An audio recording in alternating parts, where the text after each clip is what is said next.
வணக்கம் தொழில் முனைவோர்களே, உங்க எல்லாருக்கும் ஒரு கேள்வி. 90% ஸ்டார்ட் அப் எல்லாமே தோல்வியடைது அப்படின்னு படிச்சிருப்பீங்க. ஆனா கிட்டத்தட்ட தோல்வியடையாத 3 தொழில்கள் இருக்கிறது உங்களுக்கு தெரியுமா? ஆமா, இந்த தொழில்களுக்கு தான் காலம் மாறினாலும், டெக்னாலஜி மாறினாலும், ஜனங்களோட வாழ்க்கை முறை மாறினாலும், 100% இல்லைனாலும் 95% வரைக்கும் வெற்றி பெறும் வாய்ப்பு இருக்குது. இந்த வீடியோவில் அந்த 3 தொழில்கள் என்ன, அதுக்கு பின்னால் இருக்கிற விஞ்ஞான காரணங்கள், அப்புறம் அதை எப்படி ஆரம்பிக்கிறது அப்படிங்கிறத பத்தி பார்க்கலாம். ஸ்டார்ட் பண்ணலாமா? முதல்ல ஒரு அடிப்படை உண்மையை தெரிஞ்சுக்கோங்க. எந்த பிஸ்னஸ் தோல்வியடையுது அப்படின்னு கேட்டா ட்ரெண்டை ஃபாலோ பண்ணா crypto trading, fidget spinning, QR code, menu card apps இது எல்லாமே 2 வருஷத்துல போயிடும். ஆனா அடிப்படை மனித தேவைகள் கூட தொடர்புடைய தொழில்களுக்கு கிட்டத்தட்ட தோல்வியே இல்ல.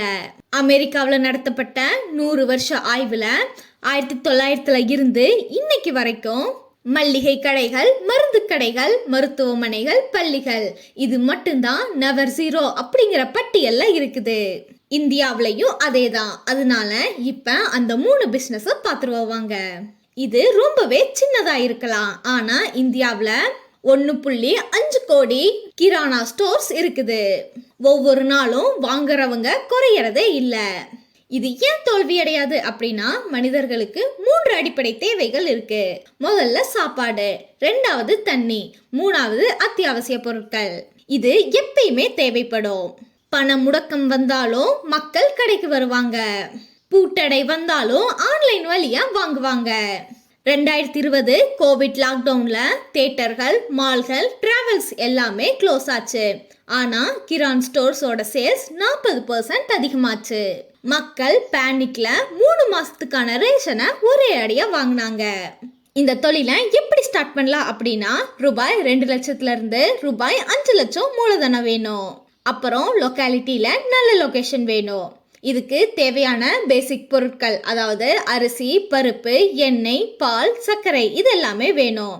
அப்புறம் உங்க தொழிலுக்கு வாடிக்கையாளரை ஈர்க்கிறதுக்காக ஹோம் டெலிவரியை வாட்ஸ்அப் மூலமா பண்ணுங்க. இதுல ரிஸ்க் என்னதுன்னா மார்ஜின் லோவா இருக்கும், அதாவது 10 இருந்து 15%. ஆனா வால்யூம் அதிகம். இந்த தொழிலோட ஃபெயிலியர் சான்ஸ் 5% மட்டும்தான். அடுத்து 2வது தொழில் என்னதுன்னா இறுதி சடங்கு சேவைகள்.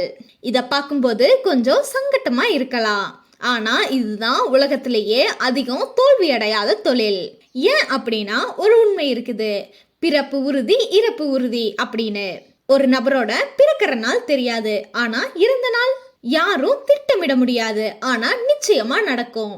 அதனால funeral services always in demand தான்.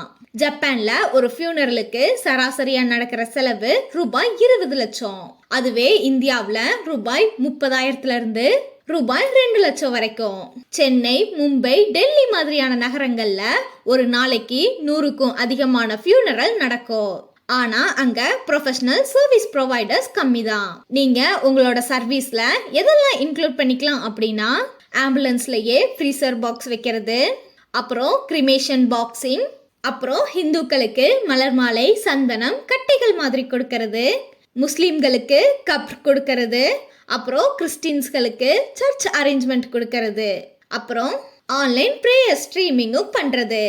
இந்த மாதிரி சேவைகளை நீங்க இன்க்ளூட் பண்றதுனால உங்க தொழில் அதிகமா வளரும். இந்த தொழிலை எப்படி ஆரம்பிக்கலாம் அப்படின்னா இதுக்கான மினிமம் இன்வெஸ்ட்மெண்ட் ரூபாய் 3 இருந்து 5 லட்சம். அப்புறம் நீங்க கிரிமட்டோரியம், ஹாஸ்பிட்டல், போலீஸ் ஸ்டேஷன்ஸ் கூட டைப் வச்சுக்கலாம். அப்புறம் இந்த தொழிலுக்கு முக்கியமான கீ என்னதுன்னா 24/7 அவைலபிலிட்டி தான். இந்த தொழிலோட ஃபெயிலியர் சான்ஸ் 2% மட்டும்தான். ஏன் அப்படின்னா யாருமே எமர்ஜென்சி டைம்ல வர்ற பிரைஸை தவிர்க்க மாட்டாங்க. நீங்க கேட்கிற காசை அவங்க கொடுத்துருவாங்க. இதுல மாரல் என்னதுன்னா நோ எக்கனாமிக் ஃபேக்ட். அடுத்தது 3வது தொழில் என்னதுன்னா மருந்து கடை. இந்த தொழில் தோல்வி அடையுமா? இது ரொம்பவே ரேர் தான். ஏன் அப்படின்னா மனிதர்களுக்கு எப்பயுமே நோய் அப்படிங்கிறது அன்அவாய்டபிள். சின்ன தலைவலியில இருந்து நாட்பட்ட நோய் வரைக்கும் எல்லாத்துக்கும் மருந்து அவசியம். இந்தியாவில் மருந்து சந்தையோட கணக்கு ரூபாய் 4 லட்சம் கோடி. ஒவ்வொரு வருஷத்துக்கும் 12% வளர்ச்சி. 2020 லாக்டவுன்ல கூட பார்மசி சேல்ஸ் 33% அதிகமாச்சு. இது ஏன் தோல்வி அடையாது அப்படின்னா, முதல்ல recurring revenue. High blood pressure, diabetes, thyroid மாதிரியான நோய்களுக்கு மாசம் மாசம் மெடிசன் வாங்கணும். ரெண்டாவது கேஷ் பிசினஸ். இதுக்கு வெயிட்டிங் பேமெண்ட் எதுவும் இல்ல. மூணாவது நோ சீசனாலிட்டி. மழை காலத்துல காய்ச்சல், குளிர்காலத்துல சளி, வெய்ய காலத்துல டீஹைட்ரேஷன். அதனால இந்த தொழில் எப்பயுமே டிமாண்ட்ல இருக்கும். இந்த தொழிலை எப்படி ஸ்டார்ட் பண்றது அப்படின்னா, முதல்ல நீங்க பார்மசிஸ்ட் லைசன்ஸ் வாங்கணும். அதுல டி ஃபார்ம் இல்லைன்னா பி ஃபார்ம் வாங்கலாம். அப்புறம் ஹாஸ்பிட்டலுக்கு பக்கத்துல இல்லைன்னா ரெசிடென்சியல் ஏரியாவில் உங்க கடையை வைங்க. இந்த தொழிலுக்கான இன்வெஸ்ட்மெண்ட் ரூபாய் 5 இருந்து 10 லட்சம். ஒரு MBBS டாக்டர் கிளினிக்கு பக்கத்துல உங்க கடையை வைங்க. அப்போ ஆட்டோமேட்டிக்கா கஸ்டமர்ஸ் வருவாங்க.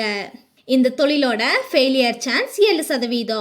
ஆனா இந்த தொழிலை நீங்க போலியான மருந்துகளை வச்சோ லைசன்ஸ் இல்லாமையோ பண்ண முடியாது. போனஸா நீங்க மருந்து கடை கூடவே பெத்தாலஜி லேப், டெலிமெடிசனும் பண்ணலாம். இது உங்களோட தொழிலை கோல்டு மைனா மாத்தும். இப்ப நீங்க கேட்பீங்க, இதெல்லாம் ஓல்டு ஃபேஷன், நியூ ஜெனரேஷனுக்கு இது வேணுமா அப்படின்னு.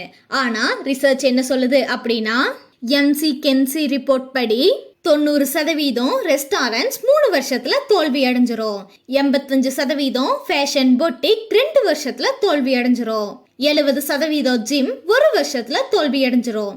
ஆனா கிரான் ஸ்டோர்ஸ் 90% 10 வருஷத்துக்கு மேலையும் தாங்கும்.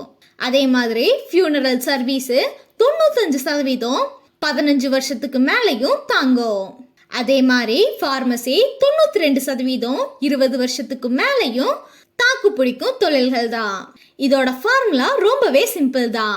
தேவையை தெரிஞ்சு தொழிலை ஆரம்பிச்சு எந்த ஒரு ஆல்டர்னேட்டிவும் இல்லாம கேஷ் டிரான்சாக்ஷன் பண்ணா உங்களோட தொழில் லோ டெக் டிபெண்டன்சி ஆகும்.